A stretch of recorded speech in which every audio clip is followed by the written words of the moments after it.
امام اعظم ابو حنیفہ کسی سے قرض لینا تھا، دروازے پر دستک دی اور پیچھے آ کے دھوپ میں کھڑے ہو گئے.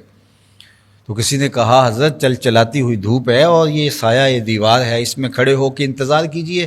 فرمایا صاحب خانہ سے قرض لینا ہے، اور جس سے قرض لینا ہو قرض کے علاوہ اس سے کوئی نفع اٹھانا سود ہوتا ہے، تو میں اس لیے اس کی دیوار کے سائے میں کھڑا نہیں ہو رہا مبادا کے سود نہ ہو جائے.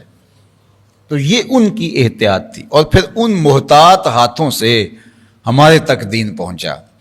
تو اللہ کے جو ولی ہیں وہ ایمان کے بھی اعلیٰ ترین مرتبے پہ فائز المرام ہوتے ہیں، اور وہ اتقاء کے بھی اعلیٰ ترین مرتبے پہ فائز المرام ہوتے ہیں. باقی ظاہر ہے جب حضور علیہ السلام کا زمانہ تھا اور حضور کی زمانے کی قربت لوگوں کو میسر تھی، تو اس طرح کے لوگ جو ان اعلیٰ مراتب پر تھے وہ کثرت کے ساتھ پائے جاتے تھے، اور پھر وقت کے ساتھ ساتھ ان میں کمی آتی رہی. اس کا یہ مطلب نہیں کہ آج اولیاء نہیں ہیں، آج لوگوں کے پاس مضبوط ایمان نہیں ہے اور اتقاء کے اعلیٰ درجے پہ لوگ فائز المرام نہیں ہیں. بالکل ہیں، لیکن بہت تھوڑے، ڈھونڈنے سے ملتے ہیں. قرب قیامت کی علامتیں بیان کی گئی ہیں کہ لوگ کہیں گے فلاں بستی میں ایک دیانت دار آدمی رہتا ہے، اور لوگ اسے دیکھنے جائیں گے.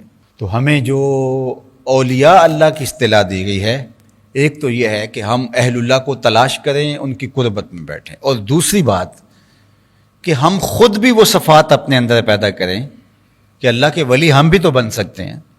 اللہ تعالیٰ نے یہ دروازہ مخصوص لوگوں کے لیے تو نہیں کھولا کہ وہ اس دائرے میں آ سکتے ہیں، عام لوگ نہیں آ سکتے.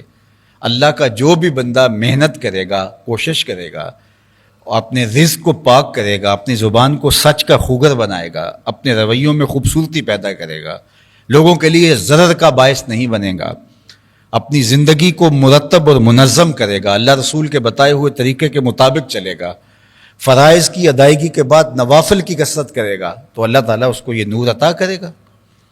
اس کے لیے تو اس نے دروازہ بند نہیں رکھا. نبوت کا دروازہ تو بند ہو گیا، لیکن ولایت کا دروازہ بند نہیں ہوا.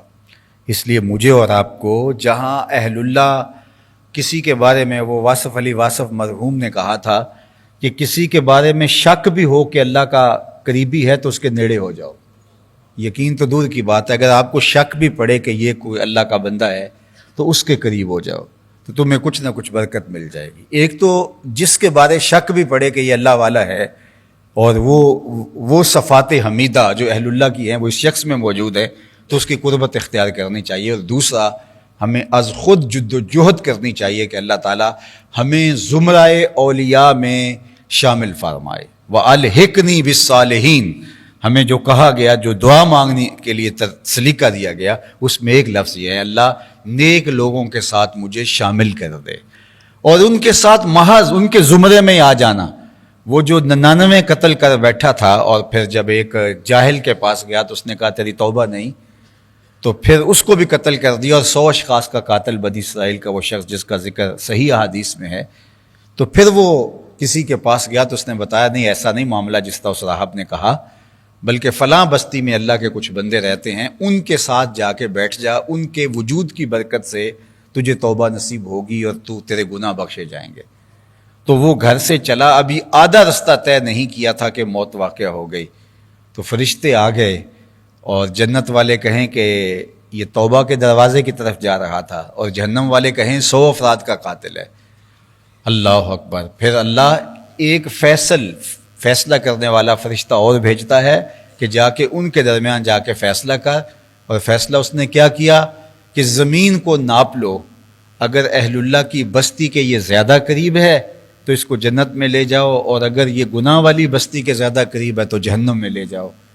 اللہ اکبر. اللہ کو تو پتہ تھا، لیکن یہ پروٹوکول ہے توبہ کے دروازے پر آنے والے اور اللہ والوں کی بستی کی طرف جانے والوں کا، کہ پھر ایک ایک انچ ناپا گیا. اور کہتے ہیں جب وہ گرا، حدیث پاک میں آتا ہے جب وہ گرا تو وہ بالکل درمیان میں تھا، نہ ادھر تھا نہ ادھر تھا.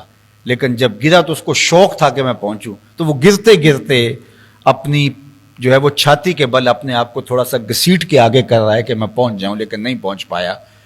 تو جب ناپا گیا تو وہی ایک دو بالشت زیادہ اللہ والوں کی بستی کے قریب ہونے کی وجہ سے اس کو جنت عطا کر دی۔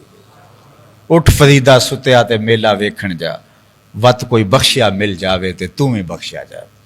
تو ان لوگوں کی تو سنگت بھی جو ہے وہ اندر کی ستھرائی کی ضامن ہوتی ہے، چہ جائے کہ انسان خود اس زمرے میں شامل ہو جائے۔ اللہ جل شانہ ہم سب کو ایسی پاکیزہ زندگی عطا فرمائے کہ ہم اللہ کے ولی ہونے کے نور سے مالا مال ہو جائیں، ہم زمرہ اولیاء میں شامل ہو جائیں۔